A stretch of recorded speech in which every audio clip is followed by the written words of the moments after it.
Right मोअज़्ज़ज़ ख़वातीन हज़रात, मैं हूं नदीम नदवी और आपकी खिदमत पे लेके आया हूं नया प्रोग्राम रेडियो डाउन अंडर का। और आज मैं मौजूद हूं पाकिस्तान में, पाकिस्तान के एक इलाके डिफेंस में।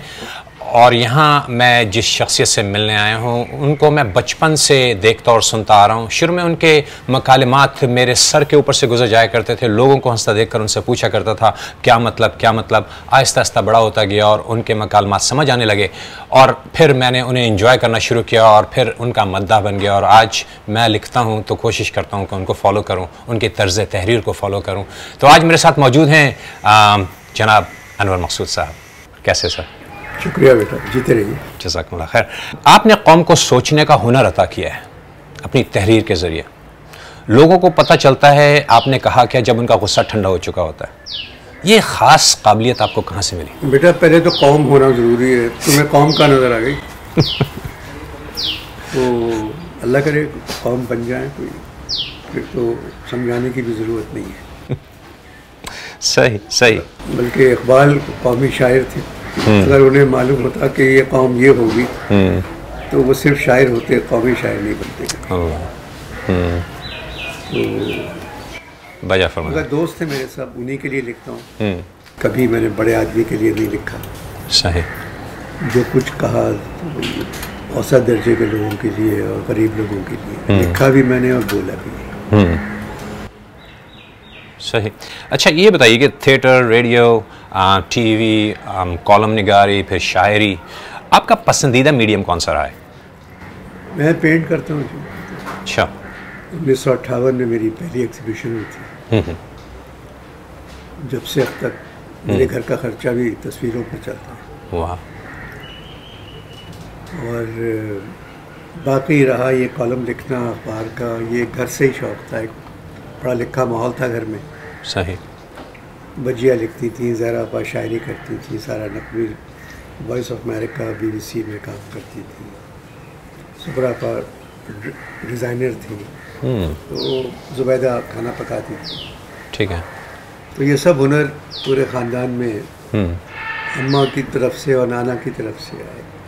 भाई मेरे सिविल सर्वेंट थे, चीफ सेक्रेटरी थे सिंध के, बहुत पढ़े लिखे माशाल्लाह। वो हिंदुस्तान जाकर क्लासिकल डांसिंग पे लेक्चर देते थे, पेरिस जाके मज़हब पे लेक्चर देते थे, कैम्ब्रिज में एलियट वगैरह पे बात करते थे, बहुत पढ़े लिखे माशाल्लाह। तो घर का माहौल ही पढ़ा लिखा था। ज़बरदस्त। अब ये बताइए कि लिखने का कोई वक्त मुअय्यन होता है या जब कलम हाथ में आया तो लफ्ज़ मचलने लगते हैं? लफ्ज़ों में और ख़वातीन में बड़ा फ़र्क। तो मचलने तो ख़वातीन लगती हैं, लफ्ज़ जो हैं ये निकलते रहते हैं। ज़बरदस्ती मैं कोई चीज़ नहीं लिख सकता जब तक मेरा दिल लिख जाए। अच्छा। अगर कहे कि ये प्ले लिख दो, मैं नहीं लिख सकता, तो मेरा दिल चाहेगा मैं लिखूँ। एक सवाल पूछ सकता हूँ? आपने ब्लू स्टॉक जैसे शोज़ के सैकड़ों शोज़ किए हैं, सैकड़ों एपिसोड्स किए हैं। 391 राइट ना। तो उसके लिए तो ज़रूरत थी कि आप मुस्तकिल लिखते रहें। उसके लिए ये था कि आज एक ख़बर पढ़ी मैंने। जी जी। मैंने कहा चलो इसका इंटरव्यू करते हैं इस खबर पे। लिखा मैंने, मोइन से कहा कि तुम शाम में आ जाओ एयर बाय स्टूडियो। मोइन आ गए, हमने एक रीडिंग की, दूसरे दिन रिकॉर्डिंग। वाह। रिकॉर्डिंग से पहले मैंने कहा मोइन यहाँ लिखा हुआ है कि तुम खांसोगे। अच्छा। इससे पहले तुमने खांस लिया तो मेरा प्रोग्राम खराब हो जाएगा। यहाँ लिखा है तुम ऐनक फेंकोगे उतार के, वहीं तुम ऐनक फेंकनी है। स्क्रिप्ट कैमरे वाले के पास भी है और डायरेक्टर के पास भी है। अच्छा। यहाँ तुम्हें मेज़ पे पाँव रखना है। वाह। तुमने अपनी तरफ से कोई जुमला नहीं कहना है। क्या बात। तो जब भी बात मालूम होगा कि दो आदमी बात कर रहे हैं। तो मोइन ने भी वही किया कि मोइन ने अपनी तरफ से अस्सलाम वालेकुम भी नहीं कहा। अच्छा, सारा स्क्रिप्टेड। वो भी लिखा। क्या बात है, क्या बात है, क्या बात। 391 प्रोग्राम, दो आदमी, दो कुर्सियाँ पड़ी हैं, मेज़, पीछे लो स्टॉक लिखा हुआ। और सेट नहीं, और एवर पॉपुलर, लोग अभी तक उसको देखते हैं, उसकी रिकॉर्डिंग। क्या बात है। अब लाखों करोड़ों लोग आपसे इंस्पायर हैं। आप किस किस से और या किससे इंस्पायर हैं? या मैं तो जो आदमी सच बोले मैं उसका मद्दा हो जाता हूँ। लेकिन उनको ढूंढना मुश्किल है ना ऐसे लोगों को। सच बोल के इंसान भूल जाता है क्या बोला था, झूठ बोल के उसको सारी ज़िंदगी याद रखना पड़ता है। क्या बात, बिल्कुल सही। आप सच बोले और भूल जाएं, हमारे यहाँ कोई सच नहीं बोलता। लोग किताबों से दूर होते जा रहे हैं, लग रहा है कि अदबी ज़ौक़ जो इन डेंजर जोन में दाखिल होता जा रहा है, क्या कहते हैं आप इस बारे में? असल में हमारे थोड़े से बुजुर्ग वगैरह भी जो है ना, अब ये मशीनें जो आ गई ना, चीनी जापानी बड़े बड़े फ़ोन, उस पर किताबों से ज़्यादा अजीब व गरीब किस्म की तस्वीरें देखने को मिल जाती हैं सही जो उन्होंने ख़ानदान में कभी नहीं देखी, और वो रज़ाई के अंदर छुप के बैठे देखे जाते हैं। और बाहर से लोग सोच रहे हैं कि नूर निकल रहा है। किताब पढ़ने की क्या ज़रूरत है? तो ये गैजेट्स ने किताबों की जगह ले ली है। किताबों की दुकानें जो हैं वो बुटीक बन गई हैं। कराची में 3 करोड़ की आबादी है और मुश्किल से आपको 8-10 किताबों की दुकानें मिलेंगी, अलमिया, और वो भी कीमतें ऐसी कि जिनको पढ़ने का शौक़ है वो नहीं खरीद सकते, और जिन्हें शौक़ नहीं है वो पढ़ते नहीं, उनके पास पैसा है। उनके पास पैसा है। अच्छा ये बताइए कि मोइन अख्तर साहब की बात करते हैं फिर से।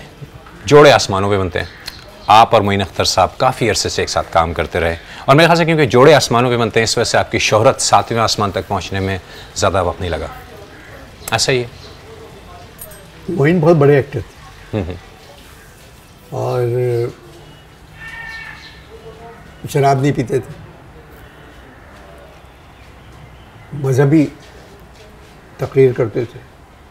अगर मैं उनको मना करता था कि हम कमर्शियल प्रोग्राम कर रहे हैं, इसमें मजहबी तकरीर नहीं कर। अच्छा, अब जैसे वो तकरीर कर रहे हैं कि देखिए अल्लाह ने एक रास्ता बनाया है, वो रास्ता घर से मस्जिद की तरफ जाता है, ठीक है, जहाँ इंसानियत जो कुछ चाहे वो उस बारगाह में बैठ के अपने हाथ उठाए और दुआ मांगे, सब कुछ आपकी झोली में गिरेगा। अब तशरीफ लाती है निर्मा। अब वो सारी तकरीर तो ख़त्म हो गई। मैंने कहा मोइन, इस तकरीर के बाद तुम्हें किसी मौलाना को लेना चाहिए था, तुम समझते क्यों नहीं हो, इस तरह की तकरीर मत क्या करो कमर्शियल फंक्शंस के बाद। बोलते नहीं नहीं, यही तो बख्शिश का दरवाजे खुले हुए हैं इस वजह से। बेशक, अगर जब बहुत जल्दी चला गया और इतना टैलेंट था, इतना टैलेंट था उसमें, चाहे मज़ाहिया प्रोग्राम हो, चाहे संजीदा हो, होस्ट करना हो प्रोग्राम, मगर एक मामले में बहुत घटिया था। अच्छा, अगर रूह का ताल्लुक है तो वो सुन रहा होगा। अच्छा, अब मैंने लिखा एक प्रोग्राम काजी वाजिद, बुशरा, मोइन और शहजाद रज़ा के। अच्छा, इसको मालूम है कल रिकॉर्डिंग है, ठीक है, शाम में घर पे आ गया, कहने लगा स्क्रिप्ट दिखाओ। अच्छा, मैंने कहा क्यों? कहने लगा मुझे तुम दिखाओ। अच्छा, बुशरा की लाइन बहुत अच्छी है, अच्छा, ये मुझे दो। मैंने कहा ये औरत की लाइन है यार, जब मैं कह रहा हूँ मुझे बढ़ऊ कहता था। अच्छा, बढ़ऊ जब मैंने कह दिया ये लाइन मैं बोलूँगा। मैंने कहा ये औरत की लाइन है यार, बोला इसको चेंज करो, चेंज कर दो। वो लाइन ली। काजी वाजिद की 4 लाइनें, अबे उनको काजी वाजिद की लाइन दे दी है, वो एक सा बोलते हैं, छोड़ो ये लाइन बोल दो तुम। क्या बात, हर रिकॉर्डिंग से पहले मेरे घर आता था। अच्छा, और वो वहाँ भी अगर रिकॉर्डिंग में भी अगर वो लाइन काजी ने बोल दिए, बोले दोबारा करें, रीटेक अच्छा, करें, ये लाइन मेरी है। ओ वाह, क्या बात, इस मामले में बहुत पैसा था, मगर हर चीज़ माफ थी उसके लिए, क्योंकि एक्टिंग इतनी ओ लाजवाब एक्टिंग, कोई डाउट नहीं है। दुनिया भर में बेशुमार परस्तार माशाल्लाह। सियासत पे बात कर लें थोड़ी, अगर इजाज़त हो। सियासत पे आप बात करें। पाकिस्तानी कशकोल देगची से देग की शक्ल इख्तियार कर चुका है। असल में कशकोल जो है अगर हाथ में आ जाए ना, तो फिर उससे पीछा छुड़ाना बहुत मुश्किल हो जाता है। पाकिस्तान का जो मेन प्रॉब्लम है कि आबादा मुल्क रह गया है। ये आधा मुल्क भी अल्लाह ताला की नेमत है। ऐसे मुल्क दुनिया में नहीं है। 4 मौसम है आपके पास, सही बात, समंदर है, सहरा है, पहाड़ है, चमन है, फल है, फूल हैं, नहरें हैं, क्या नहीं है। बेशक। अगर हम छोटा मुल्क समझ के ही रहें तो हम बहुत तरक्की कर सकते हैं। किसी बड़े मुल्क की बराबरी नहीं करना चाहिए। मगर एक वाहिद मुल्क है पाकिस्तान जिसमें हर आने वाला दिन जाने वाले दिन से बुरा आ रहा है। दूसरे ममालिक में आने वाले दिन अच्छे होते हैं। वो खुदा करे कि तब्दीली आइए। अब लोगों की उम्मीदें इमरान से वाबस्ता हैं। इमरान सियासत में नए हैं और आते ही वादे नहीं करना चाहिए थे।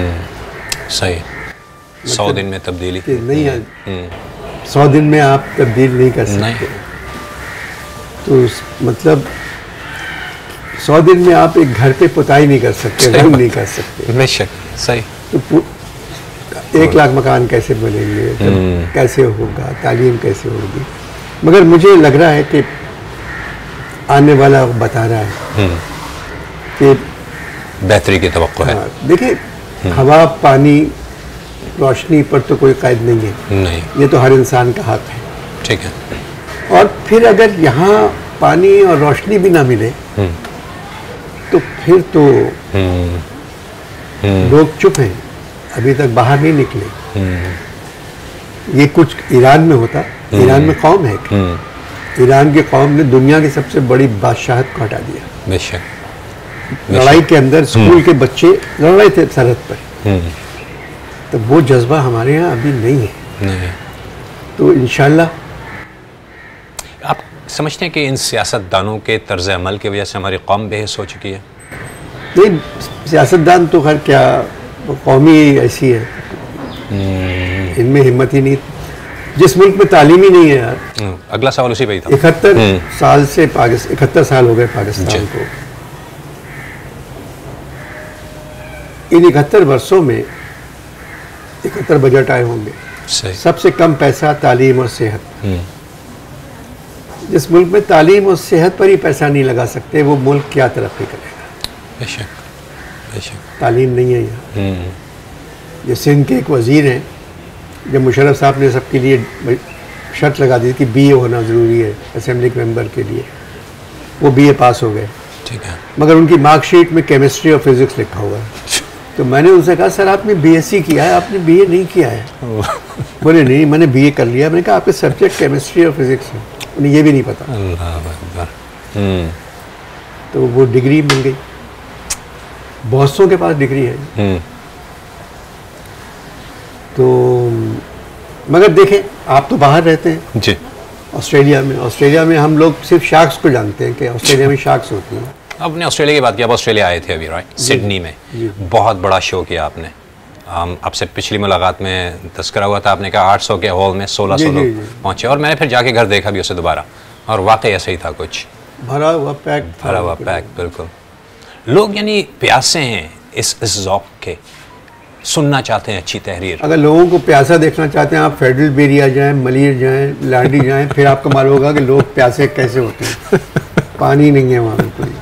ये प्यासे का मतलब दूसरा है, आपने जो कहा सही। ये अदबी प्यासे हैं। बिल्कुल। मगर ये कि 8,000 रुपए का एक ट्रक। अब ये जो गुफ्तगू की आवाज़ें बीच में आ रही हैं, ये रिकॉर्डिंग मेरे घर में हो रही है और मैं बेगम को मना नहीं कर सकता। सही। ठीक है। और ये बड़ा अच्छा लग रहा है मुझे। नहीं बिल्कुल सही है, नॉर्मल कैजुअल। नहीं सही। अगर वो नीचे है बेगम और बुला देंगे किसी को। ठीक। हमारा जो खानसामा है वो बहरा है। अच्छा। उसको 9 मरतबा बुलाना पड़ता है। और मेरे ख्याल में वो जानबूझ के बहरा हुआ है। उन ख़वातीन शौहर के बारे में भी ये कहती हैं। हाँ, जानबूझ के बहरा हुआ है, वरना वो बिल्कुल जब आया था तो नॉर्मल था। अब नहीं सुनता किसी की। तो ये कि अब ऑस्ट्रेलिया मैं सिडनी गया। मुझे सिडनी बहुत अच्छा लगा। बहुत अच्छा शहर लगा। खूबसूरत है बहुत। और घूमता रहा। अच्छा। क्रिकेट ग्राउंड गया। मैं क्रिकेट खेलता था आसिफ इकबाल वगैरह के साथ। अच्छा। वाह। तो अगर सिर्फ क्रिकेट पे ध्यान देता तो मैं टेस्ट खेल चुका हूँ। क्या बात। तो मगर ये कि एटलीस्ट क्रिकेट में करप्शन नहीं होती फिर। वो कैरी पैकर के बाद बेईमानी शुरू हो गई, तो पैसा आ गया। पैसा आ गया। वरना तो हार्वे एक बैट्समैन थे ऑस्ट्रेलिया के, नील हार्वे, बिल्कुल। बहुत ही ओनील, फिर दोनों भाई चैपल। सही, चैपल ब्रदर्स। तो अब जाहिर है क्रिकेट का हर चीज़ का खुदा होता है। सही है। जैसे पॉप म्यूजिक जो है उसका एल्विस, ठीक है, गॉड कहते हैं उसको। सही। इस तरह क्रिकेट में ब्रैडमैन गॉड थे। बेशक। वैसा प्लेयर तो नहीं, दोबारा नहीं कहता था कि भाई अगर तुम्हें बॉल रोकना है तो ज़रा ज़ोर से रोको ताकि एक रन बन जाए। सही बात, सही बात। तो हमारी टीम को क्या हो गया है, मतलब कि इनफरादी तौर पे तो छोड़े, टीम 100 नहीं कर पाती आजकल। हमारी टीम बहुत अच्छी, बहुत अच्छी। असल में इंजमाम वगैरह जब हैं, ये जब आ गए टीम में, मैंने खुद दाढ़ी रखी हुई है, मगर जब बहुत बड़ी हो जाए दाढ़ी तो उसको क्रिकेट में नहीं आना चाहिए। आशिम अमला खेलता है, ये है। इन लोगों ने नाम देना नहीं चाहिए, बहुत से प्लेयर हैं ऐसे कि जिनका असर टीम के यंग लड़कों पे बहुत हो रहा है। और एक आप अगर नमाज पढ़ रहे हैं तो आप 25,000 लोगों के सामने स्टेडियम में नमाज ना पढ़ें, सबके सामने अंदर जाएं, ड्रेसिंग रूम में पढ़ें। अच्छा। नमाज जो है दिखाने के लिए नहीं पढ़ना चाहिए, नमाज आपके ज़ाती वो है। ठीक। तो ऐलान भी नहीं करना चाहिए कि हम नमाज पढ़ रहे हैं। मैं तो चुपके से जाता हूँ, कोने में पढ़ ली। और टीम हमारी यंग लड़के बाज़ वक्त तो बहुत अच्छा खेलते हैं, मगर ये जो अभी साउथ अफ्रीका में है, इनकी विकेट्स का प्रॉब्लम है। अच्छा। बहुत ही बुरी विकेट्स हैं इनकी। और जो उनके बॉलर्स हैं वो उन्होंने बहुत प्रैक्टिस की हुई है कहाँ से बॉल टर्न करनी है। ठीक है। और जो मिडिल स्टंप से बाहर कराते हैं गेंद वो, तो वो आउटस्विंग इतनी तेज़ी से होती है कि ये हमेशा फ्लिक करते हैं। अमूमन स्लिप्स वगैरह में आउट हो जाते हैं, कीपर क्या तो गली से निकाल दे, पॉइंट से निकाल दे, कर दे। ठीक है। उसी में आउट हो रहे हैं। देखिए, तो इसकी ट्रेनिंग क्यों नहीं दी जाती, मतलब ख़राब विकेटों पे खिलाएं, विकेटें तेज़ बनाएं, ये सब चीज़ें क्यों नहीं हो रही हैं? अभी देखें क्या होता है। अभी क्रिकेट तो एक तरफ है बिल्कुल ही। आपका एक स्टेज प्ले पिछले दिनों मैंने भी देखा, मुझे क्यों निकाला। क्यों निकाला? क्यों निकाला, सॉरी, क्यों निकाला। तो बड़ी पसीर आई मेरी उस शो को, और काफ़ी अर्से बाद आप थिएटर की दुनिया में वापस आए थे, राइट? मैंने 7 लिखे जी। पहला लिखा 14 अगस्त, सही, 14 अगस्त। अच्छा। फिर आंगन टेढ़ा किया स्टेज, फिर हाफ प्लेट किया, फिर सियाचिन किया, फिर धरना किया। अब 4 साल के वक्फे के बाद 4 साल के बाद, ठीक है, सही। क्यों निकाला किया, क्यों निकाला, और अब ये मैं नाचने जाने का। नाचने का, क्या बात है। तो स्टेज लिखने में ज़्यादा मज़ा आता है या टीवी जो स्टूडियो 2:45? ये बच्चे जो हैं कॉपी कैट वाले, ये बड़े बेगैरत बच्चे। इनको मैंने निकाला भी है घर से, मगर वो आके बैठ जाते हैं कि आप लिख के दें। अच्छा। बाहर बैठे हुए नहीं जाते, 2 दिन बाहर बैठे रहे। अच्छा, लिख के दें। फिर मजबूरन बुलाना पड़ता है उनको। अच्छा, लिख के देते हैं। अच्छा, अच्छा। अगर इनका मेरा प्ले 6 महीने चलता है, नाम प्ले कराची में 8 दिन, 5 दिन, बिल्कुल 2 दिन ऐसे ही मैं पढ़ रहा था बल्कि अखबार में। और फिर दूसरे शहरों में भी किया था आपने? जी, कराची में आंगन टेढ़ा 127 शो हुए, वाह। लाहौर में 45 हुए, इस्लामाबाद में 68 शो। अच्छा, ह्यूज सक्सेस। सियाचिन के भी हर जगह 3-3 महीने चला। अच्छा, तो इतनी बहादुरी और जुर्रत का मुजाहरा कैसे कर लेते हैं आप? क्योंकि वो मैं सुन रहा था उसके डायलॉग्स, उसमें ये है कि झूठ अगर लिखे कोई तो फिर डर होता है कि पकड़ा जाएगा। सही। सच पे बोलेगा ये तो है, तो क्या पकड़ेगा। ठीक है। अच्छा, दुनिया भर में वाइटनिंग क्रीम आपने सुना ही होगा। पाकिस्तान में वाइटनिंग क्रीम लगा के लोगों के खून सफ़ेद हो रहे हैं, खबर सुनिए पिछले दिनों। मिर्चों में आप देखें लकड़ी का बुरादा मिलाया जा रहा है। बच्चे बच्चियाँ, हम लोग बाहर रहते हैं, हम लोगों को ज़्यादा महसूस होता है शायद, क्योंकि इस खबर को बड़ा तड़का लगा के अखबारों में पेश किया जाता है। बहुत करते हैं ये, मगर देखिए जो हाल ऊपर होता है वही हाल अवाम का होता है। ऊपर ईमानदारी आ जाए, नीचे ईमानदारी आ जाए। सही। इमरान को मैं इस वजह सपोर्ट करता हूँ कि वो अकेला आदमी है जो करप्शन के अगेंस्ट खड़ा हो। ठीक है। ये सब चीज़ें करप्शन में आती हैं कि चाय की पत्ती में उसके पपीते के बीज मिला दिए, सही है, फला कर दिया, लकड़ी इस्तेमाल कर रहे हैं। क्या नहीं हो रहा है यहाँ, बेशक। मतलब उसके बाद भी लोग जिंदा हैं, खुश हैं और जा रहे हैं। क्या कर सकते हैं, मगर ये कि अब सरबराह को ईमानदार होना चाहिए और मुझे उम्मीद है कि अच्छे दिन आएंगे और इंशाल्लाह इन्हीं बातों के साथ आपसे इजाज़त चाहूँगा। और कोई एडवाइस करना चाहेंगे हम ऑस्ट्रेलिया में रहने वालों के लिए कि पाकिस्तान की खिदमत कैसे की जाए? ऑस्ट्रेलिया में रहने वाले पाकिस्तानी जो है, मैं अब इतना उनसे गुजारिश करूँगा कि जब कोई खातून जा रही हो तो उसकी शक्ल देखें बस।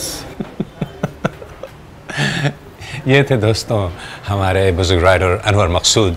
सारी दुनिया जानती है, जी तो चाहता है कि गुफ्तगू का दौरानिया ख़त्म ना हो, ये गुफ्तगू थमे नहीं, इसी तरह बात करते रहें पूरा दिन। अभी दिन निकला है यहाँ पे, लेकिन क्या है कि अनवर मकसूद साहब बिज़ी हैं और इन्होंने अपनी शो की भी तैयारी करनी है जो कि मार्च में होने जा रहा है। आप अगर मेरी आवाज़ सुन रहे हैं तो अगर आप ऑस्ट्रेलिया में भी बसते हैं तो टिकट बुक करवाइए। ये stage show is one of its kind, इंशाल्लाह ज्वाइन कीजिए। इससे पहले के शोज़ बड़े कामयाब गए हैं और अनवर मकसूद साहब बहुत कम लिखते हैं थिएटर, तो ये is something very unique, something very powerful इंशाल्लाह। मुझे इजाज़त दीजिए और मेरे साथी मेहमान अनवर मकसूद साहब को भी इजाज़त दीजिए। अल्लाह हाफिज़। जीते रहे।